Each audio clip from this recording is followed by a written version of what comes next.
Hello everyone. Today we are going to discuss 3 tips of how to live a sustainable happy life according to the Buddha teachings.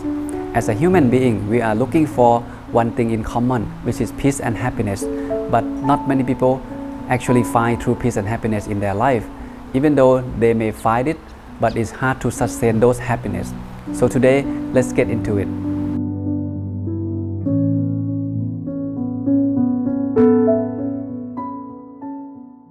Human being, we compose of body and mind. In order for us to live life happy fully, we must make sure that these 2 elements, which is the body and the mind, are taken care of equally. On top of trying to maintain good health, eat good food, have enough rest, exercise timely, is there anything else that we should be prepared or develop ourselves in order for us to live life happy in the long run? The answer is yes. First, the Buddha suggests that for anybody at all who wants to be happy, that person must understand and practice something called morality, being a virtuous person, observing precept. What comes to your mind when you hear the word precept? The morality or the virtuous people? So this word is quite broad, right? So the Buddha gives us an instruction. So the Buddha gives us the 5 framework that we can put into practice right away, then we can be called a virtuous person. First, it is abstaining from harming oneself and harming others. Nobody wants to be hurt, nobody wants to be harmed, so make sure that wherever we go, we become a harmless person. The second thing is abstaining from stealing stuff. Nobody would be happy if our stuff gets stolen, right? And the third one is abstaining from sexual misconduct. Make sure that you are honest to your spouse. If you have relationship, make sure you maintain integrity toward that relationship that you have. And number 4 is abstaining from false speech. Not only we should speak the truth, but the thing that we say should be beneficial as well.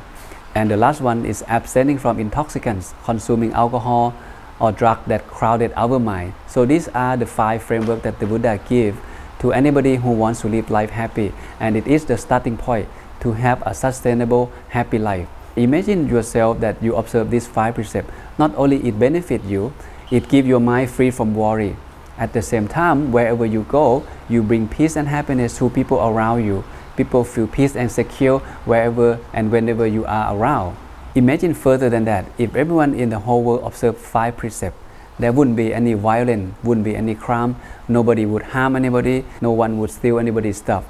And that helped decrease a lot of problems out of our society just by observing the 5 precepts.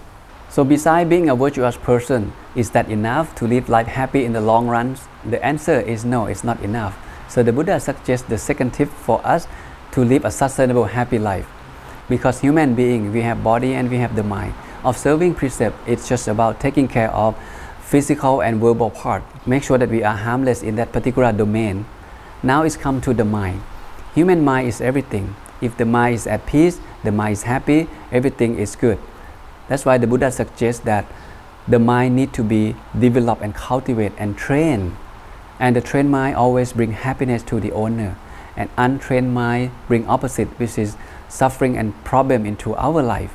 Human mind is bombarding with all kind of stimuli the moment we wake up.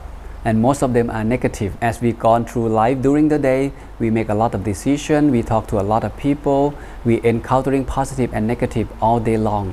And at the end of the day, the mind is very tired, stress and depression, and that's become a problem.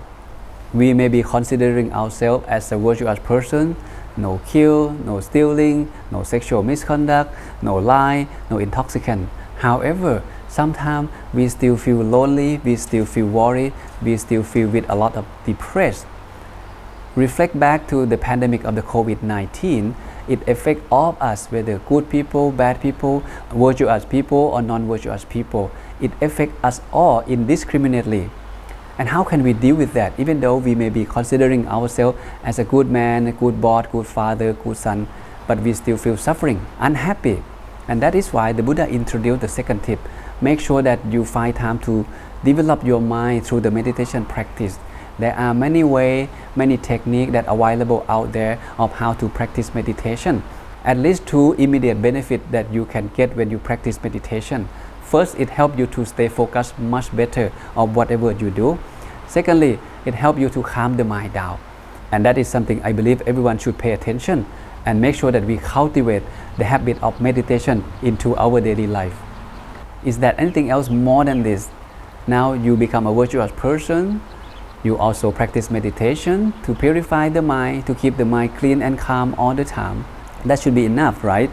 The answer is no. We need something more in order for us to sustain our peace and happiness in life.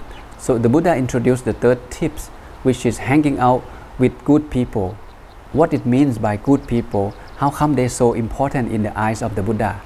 Back to the Buddha time, one day Venerable Ananda, who was the Buddha personal attendant, approached the Buddha and mentioned to the Buddha that having good friend, good companion are half of the holy life. But the Buddha said, no, Ananda, that's not the case. Having good friends, good companion is considered the entire of the success of your holy life. Meaning that when we hang out with good friends and good companions, it is to be expected that we will be developed and cultivate ourselves toward the wholesome journey. And that is why select friends to hang out with is very important. It is said that the book that you read, people that you hang out with, has a big influence into your life in the long run. And I couldn't agree more. And what is the definition of good friends? How do they look like? Basically, the good friend is the people that when you hang out with them, they only bring peace and happiness into your life. They add on the value into your life. They bring more wholesomeness into your life. And that's the general meaning of good friends. So how can we find good friends? Where should we start? So my suggestion is look into the role model in your life. Who would be the type of person that can bring value into your life, bring peace and happiness, bring wholesomeness into your life? To me, I look at the Buddha as the role model. He is the supreme being, and when we hang out with him, it's only bring us peace and happiness in the long run. And what is mean by hanging out with the Buddha is not exist anymore, right? What I mean by that is we get back to his teaching and put everything we learn into practice. This is how we hang out with the Buddha and the great monk in the past. Because when we following his teaching, put everything we learn into practice, right at that moment, our life start to change in the better way. And as we continue to practice according to the Buddha teaching, our life is on our way to be better and happier. So in short, for us to live life in a sustainable, happy way, we need to at least develop three things in our life. First, make sure that you understand and observe precept. Make sure that you are a virtuous person. Make sure that you are a harmless person. And second thing, make sure that you find time to nurture your mind, to find time to practice meditation, to bring back the clarity of the mind, peace and calmness of the mind on the daily basis. In other words, make sure you meditate every day. And the last one, again, making sure that you hang out with the right crowd of people, because if you hang out with the wrong crowd of people, they will drag you down to the road of problem and suffering. Oppositely, if you select good people to hang out with, from that moment onward, your life is on your way to be success and happy in the long run. In fact, just by hanging out with good friends, I believe the first two factors automatically taken care of by themselves. Because when we hang out with the good people, our morality will be better, our condition of the mind will be better, because these people will not trouble us, will only support us to do good things, no harming, no stealing, no sexual misconduct. At the same time, they will not bring more problem and headache into our life. That is why the mind can be calm and happy. If we practice according to these three techniques mentioned by the Buddha, I believe our life will be happy in the long run, and that happiness will be last for a very long time. Namo Buddhaya.